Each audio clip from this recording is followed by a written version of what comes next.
ஔஷத காலம் ரொம்ப இன்ட்ரெஸ்டிங்காக இருக்கும். மருந்து கிடச்சிருச்சுன்னா ரொம்ப இன்ட்ரெஸ்டிங். ஸோ உண்மையாகவே நான் ஒரு டாக்டர் சார். அமெரிக்காவில் எமர்ஜென்சி மெடிசன் படிச்சுட்ருக்கேன்.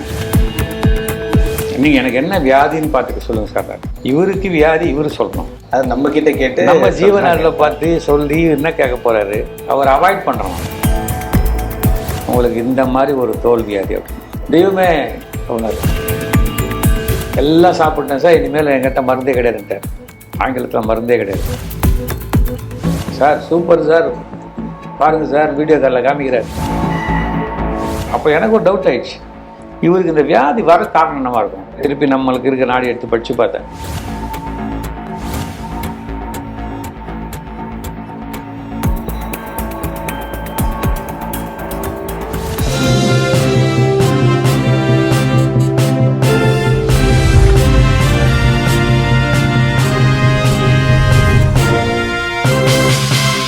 ஜிவி கம்யூனிகேஷன் நேயர்களுக்கு வணக்கம். ஜிவி ஆன்மீகத்தில் ஜீவநாடியை பற்றி தொடர்ந்து பேசிக்கிட்டு இருக்கும்போது ரியல் லைஃப்பில் நடந்த அதிசயங்களாக நம்ம ஷேர் பண்ணிகிட்டு இருக்கோம். அப்படி இருக்கும்போது சார், ஔஷதம்ன்ற ஒரு வார்த்தை இருக்கும். சங்க தமிழில் இருக்கும். அதை தாண்டி சித்தர்கள் நிறைய பேர் யூஸ் பண்ணக்கூடிய ஒரு வார்த்தை. ஔஷதம்னா மருந்து தானே சார். ஸோ அப்படி இருக்கும்போது நிறைய அற்புதங்களை நம்ம ஜீவநாடியில் பார்க்குறோம். மெடிசன் ரிலேட்டடான அற்புதங்களும் ஜீவநாடி கண்டிப்பாக நிகழ்த்தியிருக்கோம். ஔஷதத்தை பற்றியும் மெடிசன் ரிலேட்டடாக பண்ண அற்புதங்களை பற்றி ஷேர் பண்ணுங்கள் சார். இது ஒரு முக்கியமான பதிவு, ஜீவநாடி வழியாக வர ஒரு சமாச்சாரம். இது சமீபத்தில் ஒரு டாக்டர் என்கிட்ட பேசுகிறார். அலோபதி டாக்டரு என்கிட்ட பேசுகிறார். நான் அதை ஃபஸ்ட்டு ப்ராங்க் கால்னு நினச்சிட்டேன். நிறைய பேர் இந்த ப்ராங்க் கால்லாம் பண்ணுவாங்க. அப்புறம் அவர் என்கிட்ட சொன்னார், சார் உண்மையாகவே நான் ஒரு டாக்டர் சார். அமெரிக்காவில் எமர்ஜென்சி மெடிசன் படிச்சுட்ருக்கேன். படித்து முடிச்சிட்டேன். நான் ஒரு பெரிய ஐஏஎஸ் ஆஃபீஸரோட பையன். இந்தியாவுக்கு வந்திருக்கேன். நீங்கள் எனக்கு என்ன வியாதின்னு பார்த்துக்க சொல்லுங்கள் சார். நான் இதனடா நம்மளுக்கு மதுரைக்கு வந்த சோதனை மாதிரி இருக்குதே.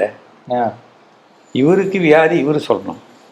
அது நம்ம கிட்ட கேட்டு நம்ம ஜீவனாரில் பார்த்து சொல்லி என்ன கேட்க போகிறாரு, அவர் அவாய்ட் பண்ணுறேன். நான் அவாய்டிங் டெக்னிக்ஸ்னு கொஞ்சம் வச்சுக்கிறேன். அதில் அவாய்ட் பண்ணுறேன் சார். இது சரிப்பட்டு வராது டாக்டர். அப்படி சார், இன்றைக்கி அது சார், இதுக்கு கிருத்திகை சார், இன்றைக்கி அஷ்டமி, அதெல்லாம் முடியாது சார். நீங்கள் பார்த்தாகணும் சார். என்ன நடக்குதோ நடக்கலையோ எனக்கு பார்த்தாகணும் சார். என்ன சார் வியாதி அப்படின்னு. அப்புறம் நான் சொன்னேன், சார் தப்பாக எடுத்துக்காதீங்க, உங்களுக்கு இந்த மாதிரி ஒரு தோல் வியாதி அப்படின்னு தெய்வமே சொன்னார். அதே மாதிரி இருந்து. ஆமாம், தலை ஃபுல்லாக வட்ட வட்டையே அப்படி இப்போ ஒன்றுமே இல்லை. அங்கங்கே அவர் ஃபோட்டோ அனுப்பிச்சிருந்தார். அங்கங்கே ஏதோ இந்த பேர் என்ன, இந்த எல்போர்டு பார்பர்கிட்ட போனால் அடிச்சு விடுவோம் பார்த்தியா. ஆமாம்மா, வட்ட வட்டமாக அடிச்சு எங்கேயோ அங்கங்கே முடி கொஞ்சம். அதுக்கு இங்கிலீஷில் நம்ம பேர் சொல்கிறாங்க என்ன. அதுக்கு அவர் பாவம் அங்கங்கே பேட்ச் பேட்சாக முடி ஓட்டி வச்சுருக்கிறார். எல்லாம் சாப்பிட்டேன் சார், இனிமேல் என்கிட்ட மருந்தே கிடையாதுன்ட்டார். ஆங்கிலத்தில் மருந்தே கிடையாது. அந்த மருந்து பேரை நான் பதிவில் சொல்ல விரும்பலை. ஏன்னு கேட்டால் மக்கள்லாம் அந்த மருந்து எப்படி போய் தேட ஆரம்பிச்சிடும். ஆமாம், ஏன்னா மருந்து மட்டும் இப்போ ரொம்ப ரொம்ப கேர்ஃபுல்லாக இருக்கிறது நான். கரெக்டு என்ன. இவருக்கு ஒரு 4 மருந்து தான் வந்துச்சு. இந்த 4 மருந்து அந்த 4 மருந்துலேயும் இந்த மாதிரி பண்ணி பண்ண சொல்லு. ஒரு மருந்து 2 மருந்து உள்ளுக்குள்ளே எடுத்துக்கிறது, 2 மருந்து வெளி பூச்சா பூசுகிற மருந்து வந்துச்சு. எனக்கே அதை தரமணியில் இருக்கிற தமிழ் அகராதி அந்த இருக்கிற ப்ரொஃபஸர்கிட்ட போய் கேட்டேன். அவர் சொன்னால் இதுதான் சார் இந்த மருந்து, இந்த பேர் தான் சார் அது அப்படின்னு சொன்னார். சொல்லிவிட்டேன்.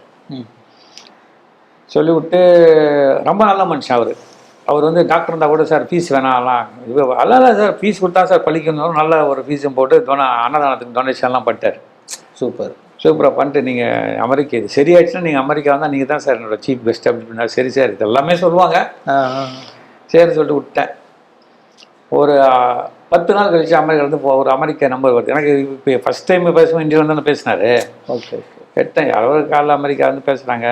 பரவாயில்ல சார், சூப்பர் சார், பாருங்கள் சார், வீடியோ காலில் காமிக்கிறார். ஓகே, அங்கங்கே முடியெல்லாம் வர ஆரம்பிச்சிச்சு. பெட்டர் ஆகிட்டாரு. முடியெல்லாம் வந்துடுச்சு. ஒரு குட்டி குட்டி முடியெல்லாம் வருது. ஓகே சார், வருது சார். என்னோட அங்கே இந்த இது பற்றி ஸ்பெஷலாக படித்தவர் அவர் ரொம்ப ஆச்சரியப்படுறாரு. சார் மிராக்கிள் சார், டாக்டர் இது என்னது அவனை கையெல்லாம் அவருக்கு இந்த நகத்தை சுற்றியெல்லாம் சில இதெல்லாம் வந்துடுச்சு, அதெல்லாம் கம்மியாயிடுச்சு, இப்போ பிளட் ஃப்ளோலாம் போகுது சார், நல்லா வருது சார்.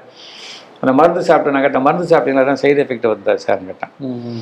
அதெல்லாம் ஒன்றும் இல்லை, நல்லா இருக்கேன். அப்போ எனக்கு ஒரு டவுட் ஆயிடுச்சு, இவருக்கு இந்த வியாதி வர காரணம் என்னவா இருக்கும்?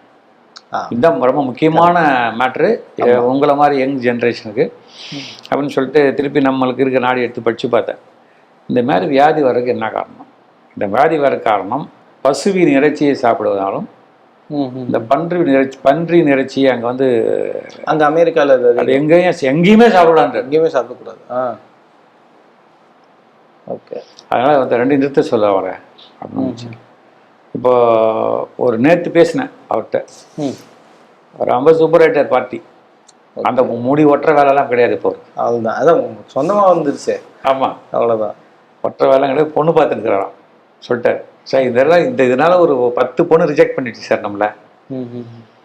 இனி எப்படி சார், இனி நீ சூப்பர் அப்படின்னு நான் சொன்னேன். கரெக்ட், திருமணம் காட்டம் பார்த்துட்டாரு, நல்ல பொண்ணு வரும்னு வந்துடுச்சு, ஹாப்பியாகிறாரு. அதனால் ஔஷத காட்டம் ரொம்ப இன்ட்ரெஸ்டிங்காக இருக்கும். மருந்து கிடச்சிருச்சுன்னா ரொம்ப இன்ட்ரெஸ்டிங், ஒன்றும் மாட்டாங்க. ஸோ ஆன்மீக வார்த்தையில் ஔஷதம்ன்றது மருந்து.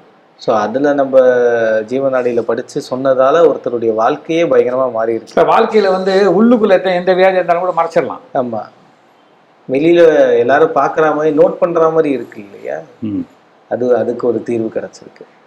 ஸோ ஜீவநாடியில் அவர் மெடிசன் ரிலேட்டடாகவும் நிறைய அற்புதங்கள் வந்து அகத்தியர் மிகப்பெரிய மருத்துவர். அகத்தியரை விட மிகப்பெரிய மருத்துவர் ஒருத்தர் இருக்காருன்னா ராவணன் சொன்ன மருத்துவம் எல்லாம் இங்கே இல்லை, அது ஜெர்மனிக்கு போயிடுச்சு. மருத்துவ குறிப்பில் இங்கே இல்லை. அகத்தியரோட அதிகமாக பேசியிருக்கிற ராவணன் சொல்கிறாங்க. பட் அகத்தியர் கொடுத்த மருந்து நம்ம ஒழுங்காக சாப்பிட்டோம்ல பெரிய ஆளாகும். ஸோ இந்த மாதிரி பல விஷயங்கள் நம்ம தொடர்ந்து ஜீவநாடியை பற்றி பேசுவோம் sir. Thank you for this question. நன்றி சார். மக்கள் பயன்பெறுவாங்க. தேங்க்யூ.